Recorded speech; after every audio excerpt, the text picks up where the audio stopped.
Hello and welcome to week 7.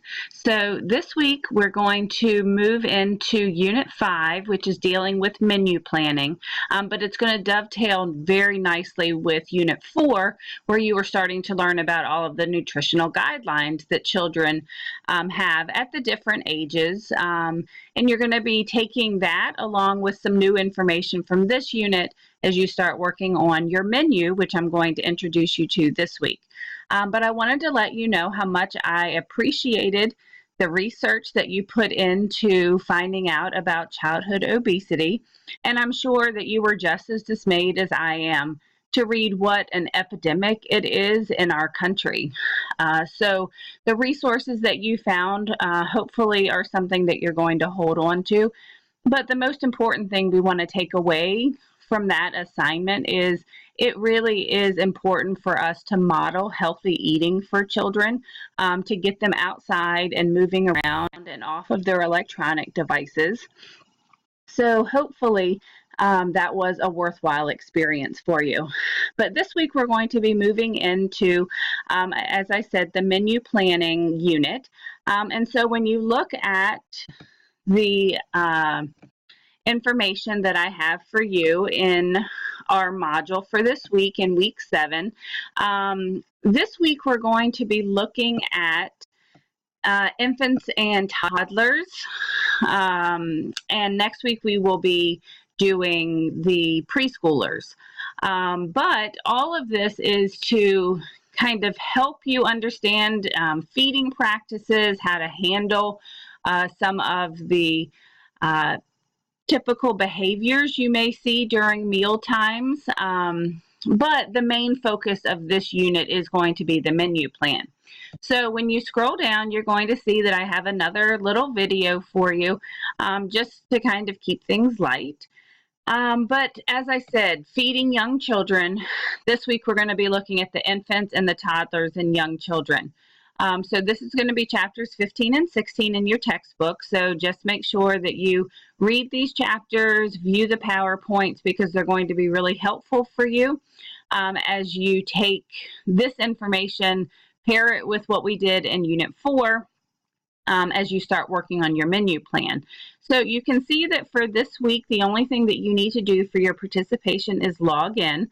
So as long as I can see that you have gone into our course during this week, then you will get your full participation points.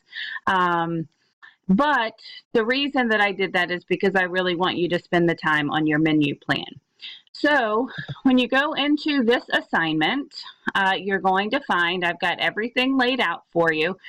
If you are in the Early Childhood Associates program, you are going to need to save this assignment for your portfolio. So just keep that in mind. But what you're going to be doing for this assignment is creating a 4-week menu plan.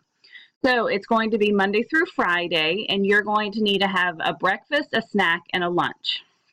Now, before you get started, you're going to want to identify the age group that you're going to be creating this for, and you're going to need to identify that on your menu plan somewhere. As we know, all of the age groups have different nutritional guidelines, so it's going to be important that I know which age group you're working with. An age range is not going to be birth to 5. It's not going to be ages 3 to 5.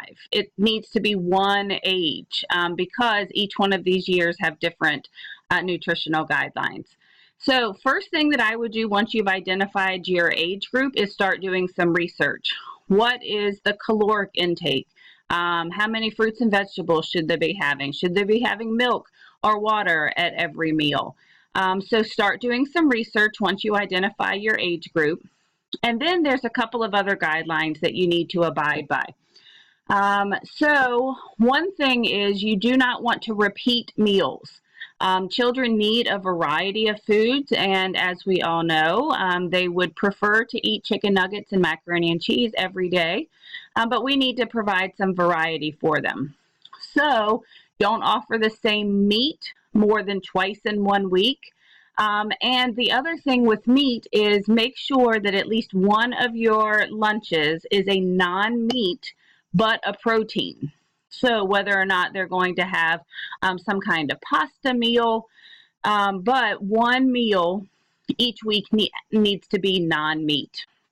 Obviously, make sure that they're well balanced and nutritious, and there needs to be one identified allergy that you're going to be accommodating for. So whether or not you indicate it at the top of your menu or you do it within your menu, but as a mom of children who have allergies, it's really important that we make sure that they can partake in the food as well.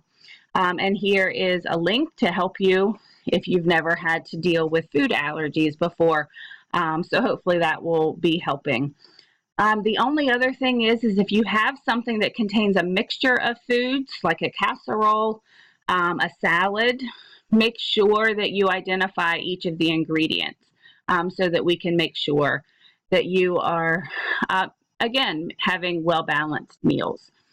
I did provide a template for you, which I'll show you in a minute. But here's some websites that can help you as well. Please make sure that you are not copying a menu. This is something that you are creating on your own. But these are some good resources that can help you.